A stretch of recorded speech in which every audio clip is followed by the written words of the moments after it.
रचना की शादी को कई साल हो गए थे। सब बढ़िया था। छोटी बहू होते हुए भी वो बड़ी का हर फर्ज निभाती थी, क्योंकि बड़ी बहू तो आते ही अलग हो गई थी। रचना के सास ससुर को हर काम के लिए रचना ही लगती थी। फिर भी वो उसकी बुराई करना नहीं छोड़ते थे। और सबसे बड़ी बात, बुराई भी अक्सर उसके ही परिवार वालों से करते थे, जो रचना को बचपन से जानते थे, या फिर रचना की सहेलियों से, या खुद के मायके वालों से। पहली बार जब शादी के बाद रचना की दोस्त आई तो सासू माँ ने उससे ही रचना की बुराई करना शुरू कर दिया।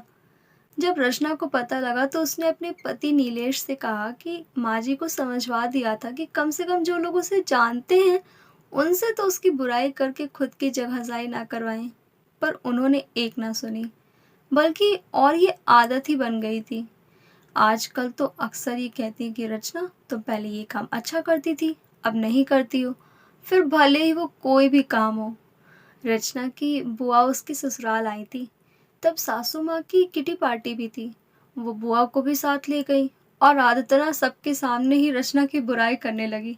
कहने लगी रचना पहले सब अच्छा करती थी, पर अब कोई काम ठीक से नहीं करती है, न ठीक से रोटी बनाती है, न ठीक से सब्जी बनाती है, न साफ सफाई ढंग से करती है, ना ही अच्छे से कपड़े पहनती है, ना कोई सलीका है, ना बच्चों का ख्याल रखती है, पता नहीं क्या क्या। वो और कुछ बोलती इससे पहले ही रचना की बुआ बोल पड़ी। कहती है लगता है ससुराल में आकर बिगड़ गई है। क्यों?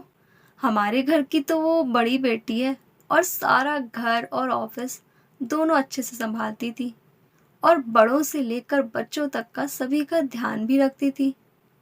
आपके यहाँ आकर बिगड़ गई है।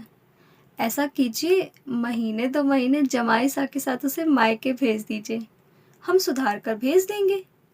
अब रचना की सासू माँ का मुंह देखने लायक था। उन्हें बोलने के लिए शब्द ही नहीं मिल रहे थे, तो बस फिर उठकर चली गई, ये कहकर कि आती हूँ ज़रा, कोई बुला रहा है।